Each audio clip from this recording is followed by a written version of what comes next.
The world is changing faster than you can imagine. The old systems are collapsing. Join us as we delve into the minds driving the future, the Clean Titans. Welcome back to Clean Titans. Kenya is often cited as a global leader in clean energy, with nearly 90% of its power coming from renewables. But scaling that final critical mile, providing energy access and building a resilient local workforce is the real challenge. Our guest is an engineer and entrepreneur operating on that frontier.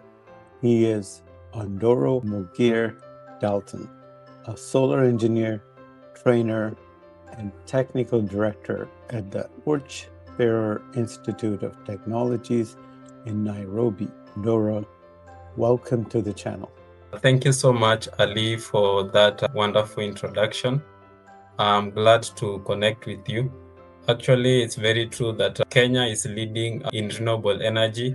Around 98% of the power, it's coming from the renewable energy. And one of the critical skills that we lack in Kenya is that we need to train individuals, engineers to be able to scale up this adoption of clean energy.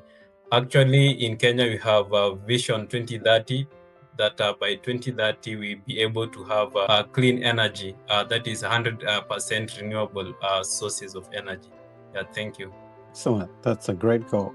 I wish you best of luck. Your mission is clear: to harness the sun's power to alleviate energy poverty and drive adoption. You've worked extensively with vulnerable and marginalized communities. What is the single biggest barrier you face on the ground? Is it the initial capital cost, the lack of grid infrastructure, the human skills gap? Actually, the reason why we came up with Torchbearer Institute of Technology is to empower the community by energizing the mind, and then we empower the community in the sense that one of the critical gaps that we find for Kenya to adopt clean energy is the lack of skills. For example, you find most engineers that are doing installation in solar, or maybe they're working in electrical. Most of them they don't have the solar technology hands-on skills. So we came up with Torchbearer Institute of Technology to empower the community. Actually, it says that energy poverty is any community that lives under $2. And that's why we came up with Torchbearer Institute of Technology to empower these engineers to have skills in designing, and also installing solar system, because you find that we can have a community project maybe for water pumping installation, but then maybe after some times the installation fails because there was a wrong sizing of the system, and now it didn't manage to come up maybe to meet the demand. And that's why we came up with the Torchbearer Institute of Technology to empower these engineers to correctly size and design the solar systems. That's excellent. Do you do outreach programs in other cities, or do you produce YouTube and TikTok videos? Because in Pakistan, they put massive amounts of solar, and they just taught each other through TikTok and YouTube how to install them in faraway rural areas even. Actually, we do record trainings online. We do organize Google Meeting trainings where we train individuals on sizing and designing on softwares. For example, we have the software known as PVsyst, SketchUp, and AutoCAD. So we take the individuals through the sizing and designing of the systems, and also we do now the installation. So actually, we concluded a training on solar system designing and installation last week. So we normally have a one training on how to size and design, and we give a real-time example of a system. Turning to your personal motivation, you transitioned from pure engineering to being a full-time trainer and mentor, focusing on personal branding and soft skills for engineers. What was the critical disconnect you observed that made you realize coaching was just as vital as the technical design? The reason why I transferred from pure engineering to also training and also coaching and mentoring is that it's my personal journey. When I finished the university, for me to transit from now the academic world to the employment world, it was a bit hectic. So you find that most engineers and technicians, they have the technical part of maybe doing things, but then how maybe to conduct themselves or to sell their skills to clients, it is difficult for them. And that's why we came up with Torchbearer Institute of Technology. Not only do we train on skills of designing, sizing of solar system, and also e-mobility. Actually, we do e-mobility training, and also we venturing into green hydrogen. So we train these engineers, technicians, and also apart from that, the university students on how maybe to sell their skills, and also we encourage them to have online presence. So we teach them how to optimize LinkedIn profile, Facebook, TikTok, and also how to network on any event so that the skills they have, now they can sell to the clients. Now, deep diving into solar design standards, local environmental challenges, and project risk. Your work requires mastery of complex tools like PVsyst and adherence to strict standards from institutions like IEEE, EPRA. For our global audience of engineers and developers and investors, as well as educators, let's dissect the real-world challenge of solar design in the equatorial region. Modeling realities. Let's look at your post on a 20 kilowatt system noted estimated 10% temperature loss due to high ambient temperatures and thermal panel characteristics. How does this specific loss factor dramatically alter the financial viability and required sizing of a solar system in Kenya compared to northern installation in Europe or USA? Actually, in any solar system installation or in any installation, either electrical, we normally need to follow guidelines. So, for example, we have IEEE, which is the Institute of Electronic Engineering. For now, for Kenya, for EPRA means Energy and Petroleum Regulatory Authority. So, this is an authority that is based in Kenya that regulate the energy sector and also the petroleum sector. Now, for the energy sector, they check that if every installation has been done into standard. So, for example, we normally, for the 20 kilowatt system that I talked about it, how to design it using the software like PVsyst. So actually, PVsyst is a solar photovoltaic simulating software that actually simulates a system, how it is going to work. For example, if you are planning to have a solar system, maybe 100 kilowatt, you can give him the parameters and then it can tell you the output. So for example, when we increase temperature, it affects the total output. So for example, in Kenya, we have the temperatures ranges from maybe 15 degrees up to maybe 40 degrees or 30 degrees. So it depends on the location. So for example, if maybe you need to come up with a project, you need to simulate it on PVsyst. And that's why I use PVsyst to simulate the 20 kilowatt to see the general output. So for example, for Europe also, you find maybe if you're talking on the regions that have maybe cold temperatures, they experience snows, or maybe we have winter and summer. Also, you can use the same PVsyst to simulate the project that you are aiming to have. For example, is it 100 kilowatt or is it 1 megawatt? You can use it to simulate and at the end to see the output. Actually, having in mind that you follow the regulation. So during the simulation, the IEEE regulation are there. We have the ohmic losses. You consider the irradiance and all that. Turning to risk assessment and practice, as technical risk engineer for Kenstain Energy, you conduct risk assessments across diverse renewable solar, wind, geothermal. What is the most underrated technical risk in the African solar sector that foreign investors consistently overlook? For example, component quality, soiling, or regulatory compliance failures. Actually, one of the technical risk associated with NS power plant, I do risk engineering or risk assessment of renewable energy sources, for example, wind, thermal, solar. So one of the critical technical risk that is associated with any power plant, for example, for solar, is lack of proper sizing and lack of compliance. For example, you find that on cables, for example, there's a cable that is rated to carry a certain current. So you find engineers and technicians, they compromise on cables. So they have poor cabling, and then if we have poor cabling, it means that we are going to have high resistance, and this high resistance can lead to high temperatures, which at the end can lead to fires. I've witnessed and I've seen a lot of solar installation that have been done by unqualified technicians, causing fire and having a lot of losses. So actually, Kensington Energy Limited, we came up with this company to do risk engineering of power generation, not only solar, also wind, geothermal, so that at least we can come up with a report. Maybe we check if every installation has been done into standard. We follow the IEEE standard, NFPA. If we see that there's a fire protection and fire suppression system, at the end now we have a good installation or a good power plant. In terms of the necessity for standards, why are local regulatory compliance standards, EPRA, T2, and T3 licensing, EEE standards, critical for de-risking private investment in Kenya's renewable sector? Actually, as earlier I mentioned that it's very important in any installation, is it solar, wind, geothermal. Also, we have the oncoming technology in e-mobility, electric vehicle. It's very important that we follow the local regulation and also the international regulation or international standard.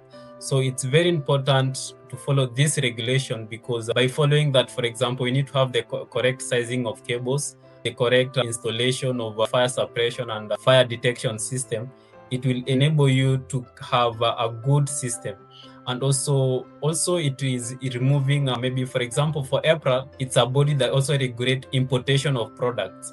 For example, we have poor products that are low quality products that are being imported into the market. So if you have poor product, you can have poor installation, and at the end you have the risk of not only fires, but also you have the risk of death. So it's very important that in our trainings that we do conduct, we emphasize on following the regulation, the standards, the framework, so that as engineers or technicians, when they come out of our training, they will be able to install quality standards solar installation power plants.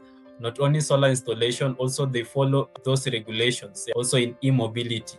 Solar industry is forecast to build more capacity in the next 5 years than the last 20. Given that rapid acceleration, is there a point where speed and the urgent need for energy access must temporarily compromise rigorous standards for the sake of mass deployment? So actually, the solar industry has been growing rapidly. And as I earlier said that in Kenya, we are aiming to have by 2030 to have 100% renewable. And this massive deployment of renewables times has led to compromise of standards. So for example, we find that there is to some extent importation of substandard products, not only also installation of substandard product, but also in tampering of original product. For example, you find that a solar module, the original rating of the nameplate, it's 550 watts. So you find that this vendor tampers with the nameplate, having it as maybe 615 watts. So after tampering with it, so if maybe a technician buy the solar modules and he does the sizing and the designing of a heat system with the fake nameplate, it leads to compromise of these standards. And also apart from that, we have poor products on batteries, actually lithium batteries, and at times they can lead to explosion.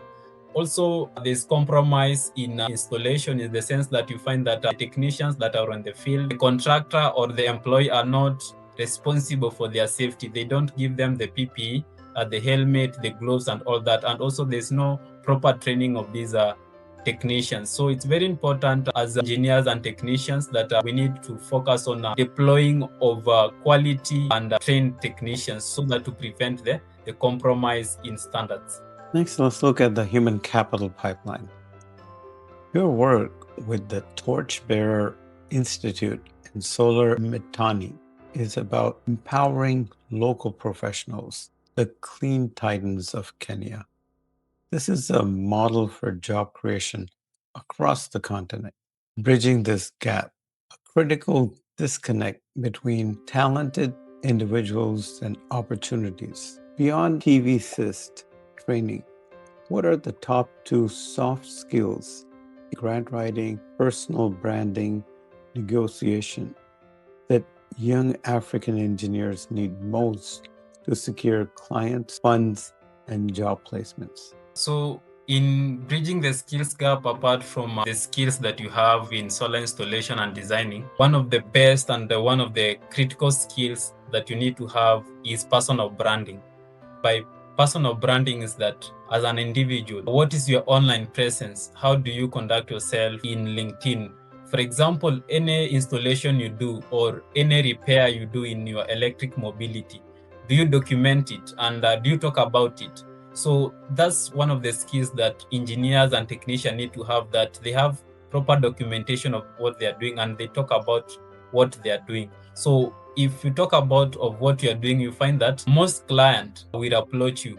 For my case, as a technician and an engineer, what have worked best for me is that whatever I'm doing, I normally talk about it on Facebook and also Instagram. So when I talk about it in LinkedIn, Facebook, and Instagram, you find that any individuals that are interested in learning about e-mobility or solar, they reach out, and at that moment, we get client and we get deals closed. So that's very important that you need to talk about what you are doing, and also you need to have some soft skills. Maybe you need to use designing tools. For example, you need to use Canva. You know how to use maybe Google Meet. For example, if you're organizing a meeting with a client, you need to know how to use Google Meet. You need to know how to use Zoom, or you need to use, can have a lot of tools, the digital tools that you need to use, so that it will be able for you to have to overcome the job market.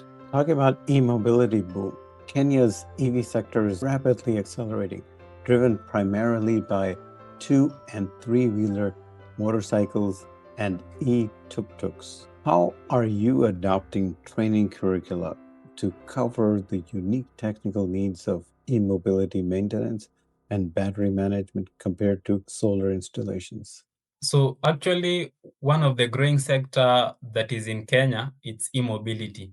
So actually, in Torchbearer Institute of Technology, first we started training in solar, and we saw the need of having e-mobility training. So we are merging the solar technology with e-mobility, and also we are going to introduce, we have done some training on green hydrogen.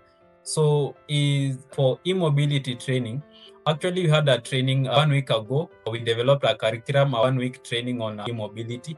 And also we are forming partnership with companies that are in the industry, so that at least we can have a curriculum that is industry driven. It merges what is in the industry, so that we can have technicians and engineers who will be able to troubleshoot this electric vehicle. When you talk about battery electric vehicle, hybrid electric vehicle, and also at the moment in Kenya, we don't have fuel cell electric vehicle, but then we are aiming to have maybe 2 to 3 years, we are going to have technicians who are able to handle the fuel electric vehicle. So that's what we do. We are partnering with the industry leaders in the e-mobility to develop a curriculum. Actually, next year, we're going to have a 3 weeks training on e-mobility, and also today evening, we are going to launch an impact report of whatever that we'll be doing in the year 2025 and whatever that we are going to plan for the year 2026. And you can find that report on Torchbearer website? After the launch today, Excellent. we are going to get the report on the website. Excellent. And then I read somewhere that there's some electric buses being manufactured in Kenya too now? It's actually, we have 2 companies that do manufacture electric buses, and actually last week there was a MOU that was signed that we are going to have an assembling of another vehicles, not only the electric vehicles, but also the electric cars. So we have Basigo, also we have Rome. They do manufacture electric buses, and Rome, they do manufacture electric bikes in Kenya. So the electric mobility in Kenya is booming, and it's a sector that we need to have a skill set that is able to manage the booming industry. How many electric buses have been put into service in Kenya now? Do you know? There are maybe around 40 electric buses, and most of them operate within Nairobi. That is the capital city, but they're planning to deploy around major cities like Mombasa, Kisumu, Nakuru, and Eldoret. So we're having that aim of having a lot of charging infrastructure. So one of the main causes that we don't have a lot of electric buses in other cities is because the charging infrastructure is not there. And that's why we have Kenya Power. We have a body known as the Kenya Power and Lightning Company. They are working hand in hand with the Ministry of Energy to deploy a lot of charging infrastructure that will be able to have now the deploying of a lot of electric vehicles to be transiting from maybe one location, for example, Nairobi to Kisumu. So we're having that. Excellent. And that all requires innovative financing, right? Very true. Companies like M-Copa and Watu Credit are pioneer pay-as-you-go and micro-leasing models for solar and e-mobility. How crucial is this blend of technical training and financial innovation to achieving SDG 7? Yeah, thank you so much. One of the things that most individuals say that adopting electric bikes or electric vehicle is expensive. But then we have a lot of financing companies that have come to assist in adopting of electric mobility. For example, we have M-Copa.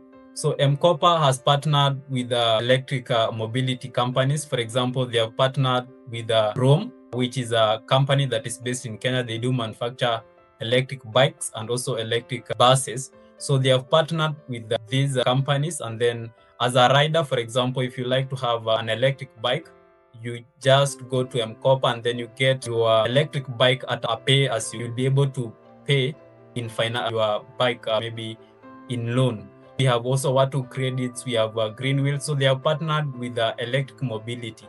Apart from that, they have partnered, so the electric mobility companies, they have partnered with institutions, training institutions.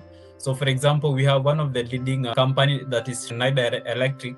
They have deployed charging infrastructure in some institutions so that to aid the adoption of e-mobility. So it's very important that these companies that are doing maybe their major focus is on charging infrastructure or financing, they are partnering with training institutions so that they can be able to achieve the Sustainable Development number 7, that is the clean and affordable energy, where we have a clean transport sector.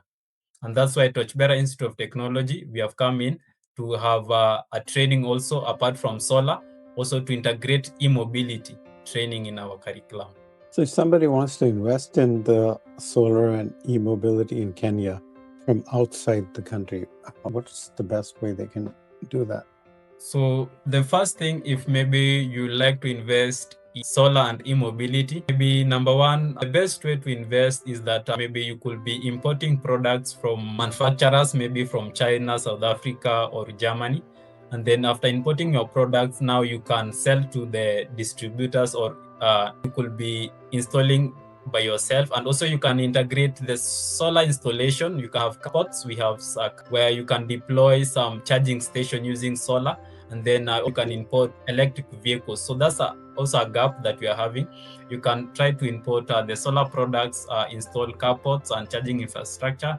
Then you integrate with the battery electric vehicle. You can maybe finance them, maybe pay as you go, or rent financing models. So that's one of the just individuals or some groups want to just invest financially, not physically get involved in the whole process. What might be some good options for them? Pardon your question? If they just want to invest financially, just with money, not with physically being there or importing, are there any options to help with the financing? Like to finance, how you can partner with in companies that are dealing with solar or e-mobility. You can have your shares with the companies that, for example, can have these shares, and then any profit that you're going to make in that. So that's another way that you can invest. And also you can invest in mobility or solar, or also we are going to have also green hydrogen training. You invest in that after training the engineers and technicians. You can deploy them to various locations. The mini grid and micro enterprise. Your work in Cameroon focused on mini grids and clean cooking solutions. How does the technical capacity built through local training programs allow communities to move beyond just consumption and become true energy micro entrepreneurs? For example, running solar-powered kiosks or push mills. So you find that most community are living with energy poverty, and marginalized and vulnerable community, hard to reach community, eliminate this energy poverty are mini grids. So in Cameroon, I act as a senior renewable energy consultant with Senedev. So grids to communities, and these mini grids enable the hard to reach forest community with power. For example, this power it's very important for them to to charge their phones, to have a clinic, power the hospitals for water pumping solution. And also, after deploying the mini grids, it's very important to engage the community. So one of the things that projects that you deploy in community is that you engage the community. I saw a video sometimes back, I believe last month, that community was not engaged in installation of a mini grid.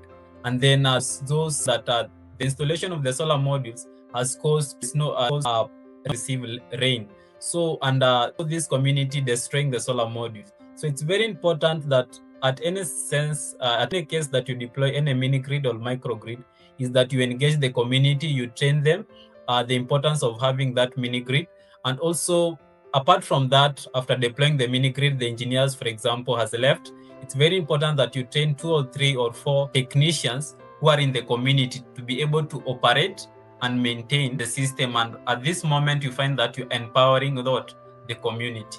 The next section focuses on local solutions and global lessons. Kenya generates nearly 90% of its power from clean sources, putting it far ahead of many G7 countries. Looking at the Kenyan blueprint, what is the single most successful policy or investment model, such as geothermal development, value-added tax exemptions, community involvement, that allowed Kenya to achieve this status? Which other nations facing rapid population growth should adapt? So one of the most successful policy or investment model in Kenya for us to achieve, find geothermal. Geothermal actually is the one of the most energy in Kenya, followed by now we have the wind, solar, and also we have so in any country that we to have the adoption of energy, is that number one, maybe they can invest on, maybe if the location has the potential of geothermal, can invest on geothermal. Because, for example, when you talk about geothermal, it doesn't experience intermittency. For example, you find wind, the experience intermittency is that, for example, you find this fluctuation depending maybe on the wind speed, depending on the irradiance, or depending on the water levels. But now for geothermal is throughout and provide throughout. And also, apart from that, we have exemptions. For example, you find that supporting of, for example, the energy storage system, a lot of adoption in the renewables. So, for example, I was working hard to have and also to install a battery energy storage system in Kenya. And this battery energy storage system will be charged by the geothermal. So the power that is being produced by geothermal, it will be stored by the energy storage system. So that's all. Looking at the hydrogen reality, you interviewed Dr. Joe Rama, physicist, MIT. He wrote a book called The Hydrogen Hype. You should check out that interview. It's very illuminating. Okay. Global hydrogen investments. Given the high cost and only 20% round-trip efficiency challenges, where should East Africa realistically prioritize resources, finance, and for green hydrogen investment? In displacing fossil gas or fertilizer, ammonia, or something else? Sorry, hydrogen, but green hydrogen. Green hydrogen is hydrogen that is being produced by renewables. So Africa, gas when hydrogen by electrolysis, we have electrolyzer, and very expensive. They say is the cost of an electrolyzer.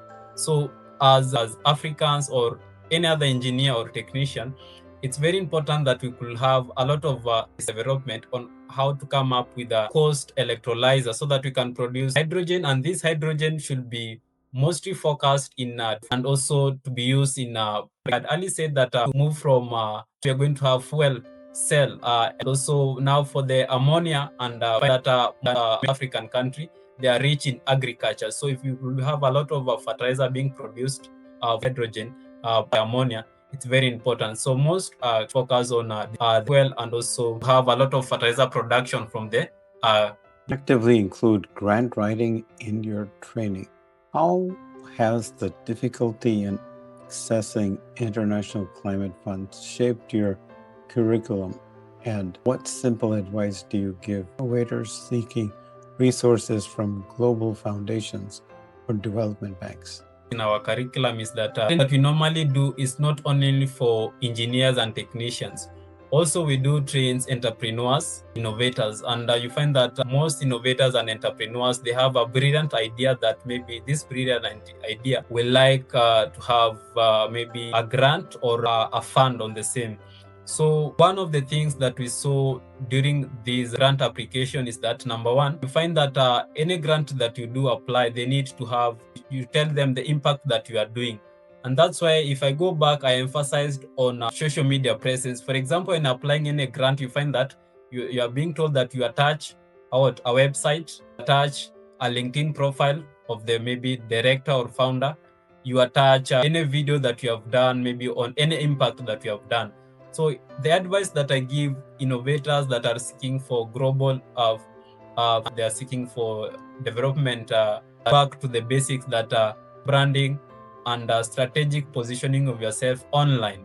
Yeah, on documentation of anything that you do, installation that you do, for example, if you are a solar installer, any training that you do, product that you sell, or anything that you do, document it. And then when applying for the grant, it will be easy for you to attach the impact that you have done. And then the funders or donors, they will see that indeed this product is a brilliant product or it's a brilliant idea and this is the impact. Now you can be considered for the grant.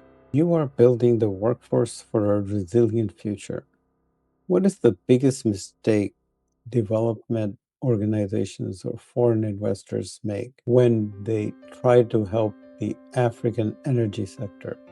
And what is the key lesson you would teach them about local ownership and human capacity? So one of the biggest mistakes that organization or a foreign investor make in trying to help African, for example, in the energy sector, is that them don't maybe companies direct in the sense that they don't understand they're dealing with. At times, you find that that is, for example, African, it needs to be solved African way. Okay, the problem that we have, for example, in Kenya, maybe in the energy poverty, is not the same problem that we have maybe in Tanzania or in Uganda. So there's a way that, for example, you find a donor or an investor tells, for example, eliminate this energy poverty through using this project. And then at times you find that these innovators or these companies, because they want grants or they want funds, they just go with what they donor them. And then they deploy the project to a community without properly engaging the community and without properly studying what is the need of the community.